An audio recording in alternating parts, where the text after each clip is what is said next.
I found the paper that saved my life tucked inside the carriage of a musty old Olivetti typewriter. It was a single sheet of onion skin, the kind my husband Howard used for his architectural overlays, and in his careful draftsman's hand across the bottom margin, he had scrawled 4 words that made my blood stop. Do not trust them. Save yourself. By the end of that month I had drained my entire $93,000 widow's pension to restore Howard's vintage typewriter collection with my daughter-in-law Vanessa. She had forged a dissolution, sold every machine out from under me, and mailed me a $2,900 keepsake ribbon as a final gloating insult. What Vanessa didn't know was that my husband had already seen her coming. So I built a trap out of thread spools and ink, and today she hand-polishes keytops in my shop wearing a smock that says Ribbon of Lies, while every rental contract prints out her federal fraud docket number. This is the story of how a 55-year-old widow turned a typewriter ribbon into a noose. My name is Marion Holt. For 32 years I ran the linotype at the County Register's official newspaper, the kind of operator who could feel a spaceburn jam before the slug hit the mold. I gave up my foreman track to raise our son Darren and never regretted it, because Howard and I built a quiet, intentional life on a foundation of mechanical precision and honest work. Howard was a commercial architect who studied mid-century ergonomics, a man who believed that a well-designed chair could heal a spine, and that the click of a typewriter key was the sound of a thought becoming permanent. His one indulgence was collecting 1940s manual typewriters. He kept them in our basement on pine shelving. He built himself 47 machines ranging from a 1941 Underwood Master with a 16-inch carriage to a tiny 1938 Corona Zephyr that weighed less than a bag of flour. He restored them with jars of mineral spirits, carton swabs, and a set of gunsmithing screwdrivers, and on Sunday afternoons he would sit at his favorite, a 1947 Royal Quiet Deluxe with a glossy crinkle finish, and type me letters he never mailed, love notes, grocery lists, fragments of poetry, observations about the light through the kitchen window. He would tuck them into my purse or between the pages of whatever book I was reading, and I can still summon the exact mixture of ribbon ink and old machine oil that clung to his sweater. Howard died on a Tuesday morning in April. An aneurysm while he was adjusting the margin stops on his Smith Corona, and by the time the paramedics rolled him out, I had already become the kind of widow who notices dust motes floating in the sudden, crushing silence. I called Darren first. He arrived within hours with Vanessa, his wife of 6 years, and before I had even chosen a funeral home, Vanessa was walking through our house with a legal pad and a yellow highlighter. I loved my son, but I knew what he was. Darren had always been the sun in Howard's sky while I was the fixed orbit, and he grew into a pleasant, passive man who worked in corporate real estate and married a woman who treated ambition like a competitive sport. Vanessa was a high-volume residential agent with a social media presence that required constant curation, and she spoke in phrases like monetize the assets and right-size the footprint. 18 months earlier, at Vanessa's enthusiastic urging, I had agreed to form a partnership called Holt & Holt Vintage Typewriter Studio. She had come to me with a vision: restore Howard's entire collection, calibrate every machine to museum spec, and rent them to film productions and event stylists as a boutique fleet. It would honor Howard's legacy, she said, and give me a purpose in my retirement. She drafted a 3-page agreement that established a 50-50 split, with a clause that required both partners' notarized signatures in tandem for any sale or dissolution. And there, on page 2, was a handwritten addendum she had insisted on. Vanessa Holt shall personally type all of Howard Holt's unsent letters on the Royal Quiet Deluxe on the anniversary of his passing, for the remainder of the partnership, to preserve his written voice. It was the detail that made me sign. I trusted her because she seemed to understand the sacredness of those letters. Howard, who was already ill at ease around Vanessa, reviewed the agreement and said nothing, but I now know he began his quiet countermeasures that very week. After Howard's death, Vanessa convinced me to pour every cent of my $93,000 widow's pension into the restoration. We ordered custom platens, rare silk ribbons, replacement escapement rockers from a machinist in Ohio, and enough mineral spirits to degrease a battleship. I spent my days in the basement alongside a retired Olivetti technician, stripping decades of nicotine varnish off key levers and re-inking spools by hand. Vanessa handled the business side, or so I believed. Within 24 hours of the funeral, Vanessa had labeled everything in Howard's study with little colored stickers: green for sell, red for donate, yellow for discuss. I moved through the days in a fog which they interpreted as grief-addled confusion, and I let them. While they argued over which estate auction house to hire, I sat in Howard's study and traced my fingers across the keys of his quiet deluxe, remembering how the E always stuck if you didn't hit it with exactly 4 ounces of pressure. That's when Vanessa swept in and began yanking typewriters off the shelves. She picked up the Royal first. "This one's got a little value," she said, turning it over. "Rest of them are heavy, dusty junk. I'll get a junk hauler for the basement." She stacked manuals, spare platens, tins of ribbon, and 2 underwoods into a plastic tub marked trash, and on top of the pile she dropped a boxy olive-green Olivetti Letterer 22, a 1949 portable that Howard had never finished degunking. One of the margin stops was missing, and the carriage return lever had a slight wobble. To Vanessa it was worthless. She clacked out of the room in her heels and left me alone with the silence. That night, after Vanessa and Darren retired to the guest room, I carried the trash tub out to the garage. I'm not a hoarder by nature, but I am a linotype operator, which means I've spent decades unjamming machinery by touch alone, and something about the Olivetti's carriage looked wrong. The paper bale was slightly elevated, as if a sheet of paper had been trapped behind the platen and the bale rollers couldn't quite rest. The carriage wasn't seated properly either, the rails gapped by maybe a 1/16 of an inch on the left side. I eased the carriage return lever forward and peered inside. There, rolled tight against the back plate, was a single onion skin sheet, thin as a petal. I pulled it out carefully, and the moment I recognized Howard's drafting script, the room around me telescoped into a tight, humming silence. It was a typed partnership agreement, the original we had signed 18 months prior. Only this copy had Howard's marginalia all over it. In 3 dense paragraphs it detailed the venture, the rental fleet plan, the dissolution clause requiring tandem notarized signatures. Below the typed text, both Vanessa and I had signed in blue ink with a notary stamp from a local bank branch.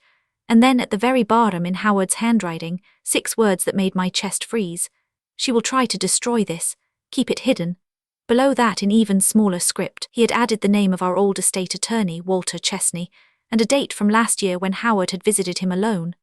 I hadn't remembered signing that agreement. I hadn't remembered the annex about typing his letters, hadn't remembered the notary. But I knew what early onset grief could do to a memory, and I also knew that Howard never wrote anything casually. He had tucked this paper inside a machine Vanessa would never notice, because he had seen the vultures long before his heart stopped. I folded the sheet, slipped it into the inner pocket of my cardigan, and leaned against the workbench while my mind began to spin out the clockwork Howard had left behind. Before I continue this story, let me know where you're watching from in the comments below. Hit like and subscribe if you believe that a signature on paper is a promise, not a suggestion. The morning after the funeral, Vanessa sat me down at the kitchen table with a stack of documents and a steaming mug of chamomile tea. Darren stood behind her, nodding at whatever she said. She explained with the gentle condescension of a hospice nurse that they wanted to take care of me, that the house was too much, that I should sign a durable power of attorney so they could manage the estate and expedite the consolidation. She slid a typed form across the table, her manicured nail tapping the signature line. I could see the faint watermark of a legal stationery brand, and the notary block was already filled out, awaiting only my signature under a dozen densely worded clauses that transferred every asset, including the typewriter collection, into a revocable living trust with Vanessa as trustee. The document was a trap, and I knew from the brittle way she smiled that she expected me to sign without reading. I let my eyes go watery and unfocused. I can't think about legal things right now, sweetheart," I whispered. "Everything is so heavy. Maybe in a few weeks when my head clears." I added a little tremor to my voice, the kind that telegraphs frailty. Vanessa exchanged a quick, satisfied glance with Darren. "Of course, Marion, we'll just take care of everything. You focus on resting." She decided I should move into their remodeled guest suite for the time being, and within a week my house had a lockbox on the door and my personal belongings were in a storage unit I didn't have the key to. I shuffled into their spare room with a single suitcase and an expression of permanent, foggy gratitude. What they didn't know was that inside the lining of that suitcase I had sewn the onion skin agreement and a small leather pouch containing my linotype toolkit, a set of slim steel picks, feeler gauges, adjustable pin vices, and a 6-inch brass dentist's mirror I'd used for decades to inspect slug channels. Living in Vanessa and Darren's house was like being embedded inside a hostile organization. I played the part of the bewildered widow perfectly, wearing cardigans that smelled faintly of lavender and complaining about my memory. I shuffled when I walked, hummed tunelessly, and occasionally paused mid-sentence as if I'd forgotten what I was saying. Every day I catalogued the details they thought I was too foggy to notice. The first was the sheer volume of phone calls Vanessa made in the evenings, pacing the length of her glass-walled home office with her phone pressed to her ear. The ventilation gaps in the window casings carried sound like a tin can telephone, and I stationed myself in the hallway under the pretext of refilling my teacup. I heard her negotiating with someone called Stanton, a prop house owner from what I could piece together, and the phrases were unmistakable. "All in liquidation price," she said one night. "The consortium is at 620, but I need bridging capital now because the variable rate just reset and I'm 12 grand in arrears. $620,000. A film studio offer for a complete vintage fleet with verified provenance." The next call was to a loan officer at a commercial bank, confirming that a bridge loan of $110,000 had been secured against Typewriter collection, 47 pieces, Holt & Holt. The term sheet required delivery of the assets within 90 days, and the loan carried a prepayment penalty that would balloon if they missed the window. Vanessa was burning through cash so fast I could practically smell the singe marks on her credit report. Darren was no help. I overheard him in the garage one afternoon, speaking in a low, frantic voice to a collections agency. He kept saying, "I understand the acceleration clause, but we just need 30 days. The sale is imminent, I swear." His car, a late-model Audi that Vanessa had insisted on leasing, was on its third payment extension. The two of them spent money like they were allergic to quiet, and now the entire weight of their rescue fantasy rested on the typewriters Howard and I had lovingly restored. The ones I had paid to restore with my widow's pension. A week into my stay, Darren complained at breakfast that the guest bathroom toilet kept running, a persistent hiss that was driving Vanessa up the wall. "I'll call a plumber," Vanessa said, not looking up from her phone.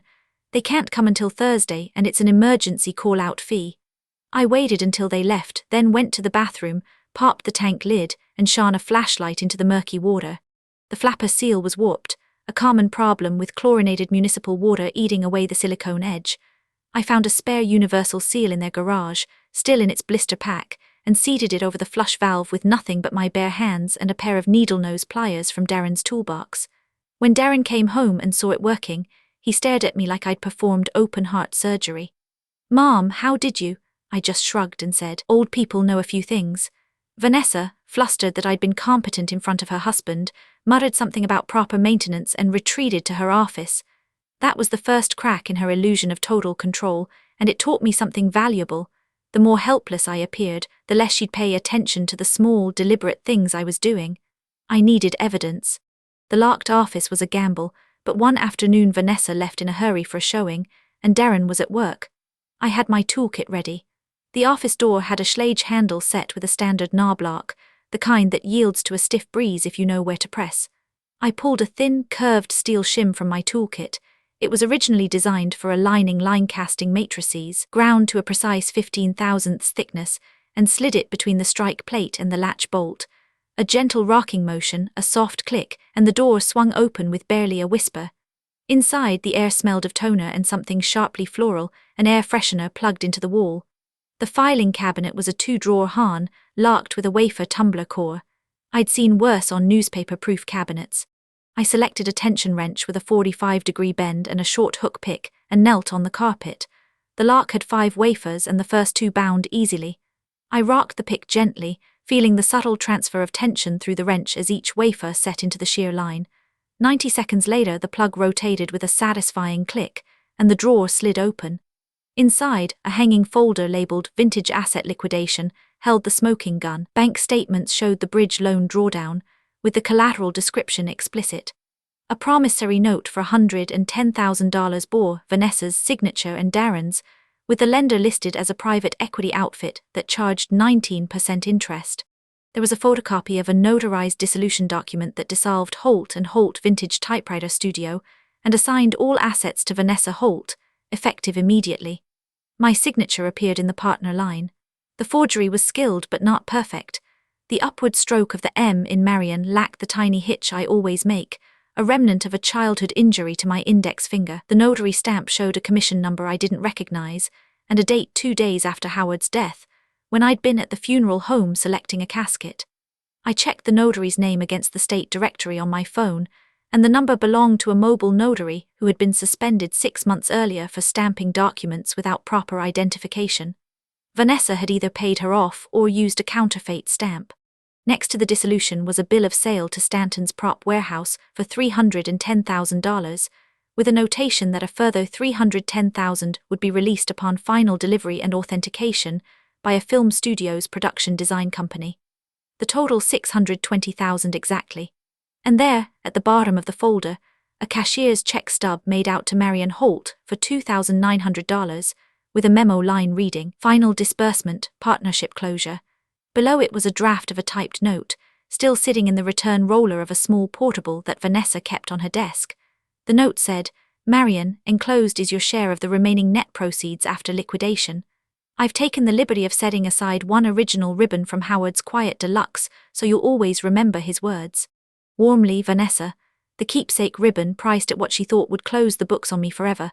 I photographed every document with my phone, careful to capture the edges so the metadata would confirm location. Then I noticed a shredder bin under the desk, full of confetti-cut strips about 2 inches long. I spent 20 minutes on my hands and knees, spreading the strips on the carpet and matching the cuts by the light of my phone screen. It was a second, earlier draft of the dissolution document with handwritten markup, notes in Vanessa's looping script. One margin note said, "Marion won't remember signing, we push through Tuesday." Another said, "Dee's mother is a liability loophole, use it." A third, circled in blue, said, "If she balks, we declare incompetence via the POA and bypass the signature." She had planned to weaponize my grief against me with clinical precision. I reassembled the shredded document with clear tape from the desk dispenser, photographed it, and then carefully peeled the tape away, returning the strips to the bin. I locked the cabinet and the door and retreated to my guest room. My hands were shaking, but not from fear, from clarity. Howard had been right, and I had evidence of conspiracy, fraud, and forgery. But evidence alone wouldn't stop a sale that was already in motion. I needed an ally. I called Howard's estate attorney, Walter Chesney, from my cell phone the next morning while sitting on a park bench 3 blocks away. I'd walked there to avoid any chance of being overheard.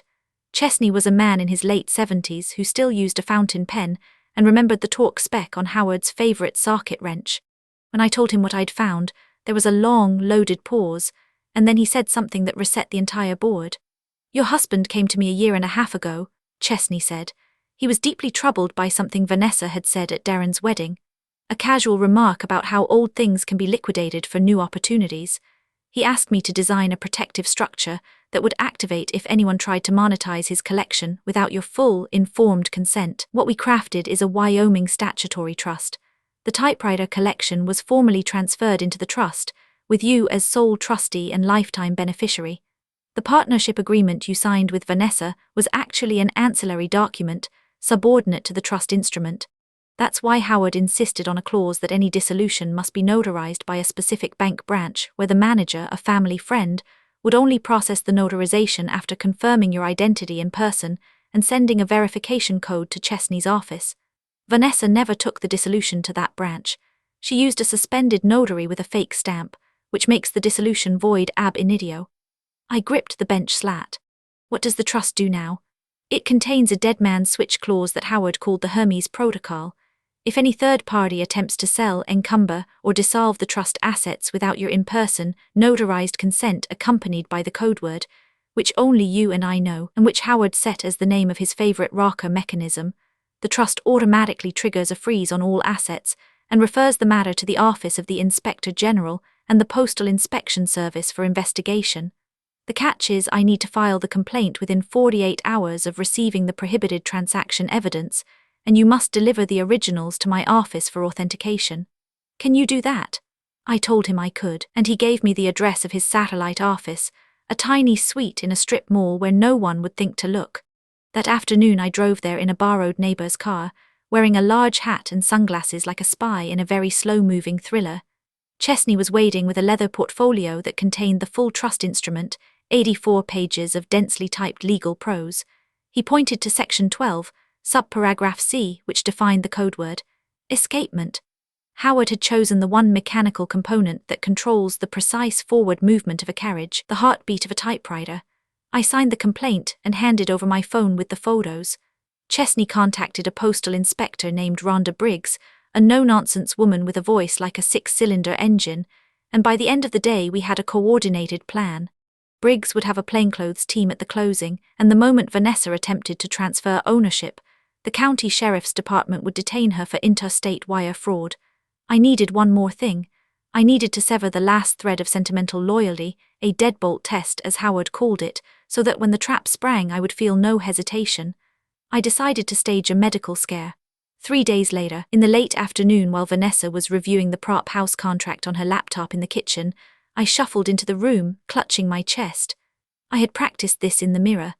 I let my breathing go shallow and ragged, let my knees buckle, and I crumpled to the tile floor with a soft moan, my body splaying out right in front of the refrigerator.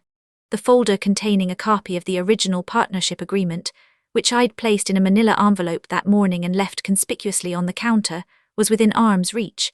The envelope was addressed in my handwriting to Marion Holt Final Records. What Vanessa did next still haunts me, not because it was surprising, but because it was so utterly mechanical. She glanced up from her laptop, saw me on the floor, and then her eyes tracked immediately to the manila envelope. She stood, stepped over my prone body with the careful, indifferent balance of someone navigating a puddle in a parking lot, and reached past my head to grab the envelope. "Finally," she murmured, and tore it open on the way back to her chair. She did not call 911. She did not check my pulse. She did not even glance at my face. Her heel came within an inch of my fingers, and I had to shift minutely to avoid being stepped on. I lay there for a full minute, my heart hammering but my mind icy calm. Then I groaned, pushed myself up, and said in a weak voice, "I think I just had a dizzy spell. I'm sorry, sweetheart." Vanessa didn't turn around. She was scanning the document inside the envelope, which was a dummy copy I'd printed with the word void watermarked across every page, along with a note that said, "This is not the original." I had the real one still sewn into my cardigan, next to my ribs. That night I called Chesney and confirmed the closing was set for the following Tuesday. I barely slept, and when I did, I dreamed of type bars tapping out the word betrayal over and over in faint purple ink. The confrontation was set for 10 o'clock Tuesday morning at a branch of Wells Fargo on Longfield Road, in a conference room that smelled of stale coffee and liability waivers. Vanessa had scheduled the notary closing for the sale to Stanton's prop house, and she told me it was a routine signature for the estate, something I needed to do so she could wrap up Howard's affairs. I went along willingly, wearing my best grief costume, a faded floral blouse, orthopedic shoes with Velcro straps, and an expression of bewildered compliance. In my purse next to my lip balm was a hidden digital recorder with a 7-hour battery. In my cardigan pocket was the original onion skin agreement, and in my shoe, pressed flat against the arch support, was a certified copy of the trust complaint and the inspector's warrant. The conference room was windowless and cold. Vanessa sat to my left, wearing a power blazer in cobalt blue that matched the ink on the forged dissolution. Darren hovered by the door looking pale and twitchy, his hands shoved deep into his pockets.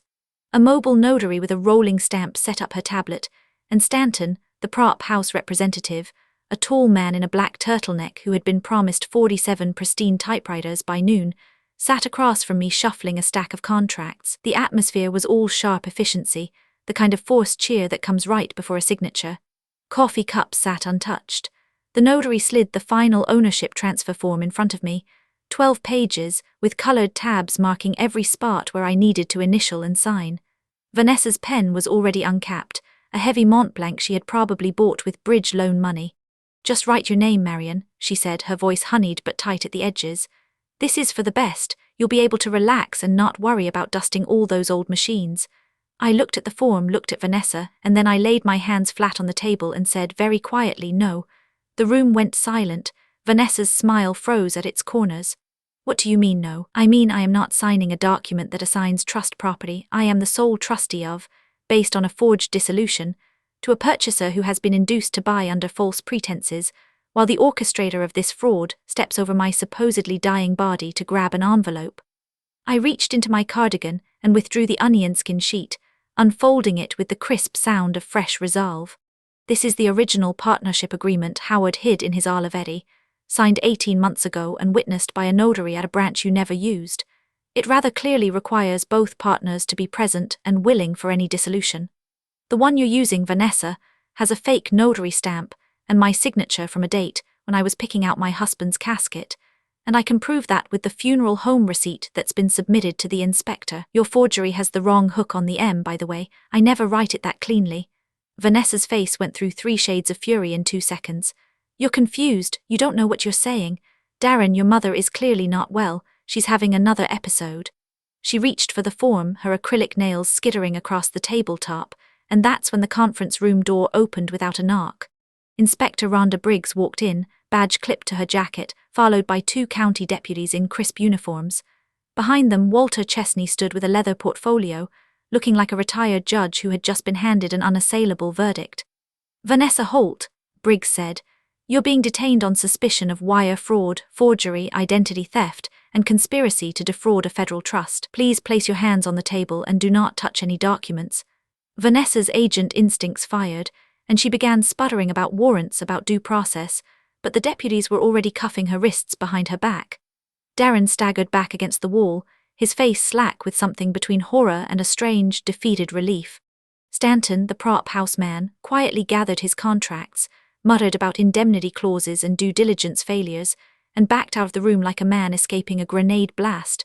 The mobile notary blinked, unplugged her tablet, and practically fled. Vanessa was led out, still demanding her attorney, her heels leaving scuff marks on the linoleum. The aftermath unfolded over 18 months, and I tracked every development with a copy editor's obsession. Vanessa's case went federal because the fraudulent dissolution had been transmitted via U.S. mail and wire transfer across state lines. The Postal Inspection Service does not play games with interstate fraud. She was indicted on 2 counts of wire fraud and 1 count of aggravated identity theft. Her defense attorney tried to argue that she was acting under financial duress, but the shredded margin notes and the medical test collapse testimony turned the courtroom against her. She eventually pled guilty in exchange for a reduced sentence of 5 years probation, 2,000 hours of community service, and full restitution in the amount of the intended sale, $620,000, payable to the trust. Darren cooperated fully with the investigation, and while he was never charged, the marriage disintegrated within weeks. He signed over his share of the house to Vanessa to avoid a protracted divorce, moved into a modest apartment, and started going to a therapist. He comes to dinner on Sundays now, and we talk about anything except the woman who almost destroyed us. The typewriter collection was returned to my possession under the trust's protective umbrella. The film studio, having learned the full story from the industry trades, renewed their offer with an added licensing fee for the narrative rights, but I declined to sell outright.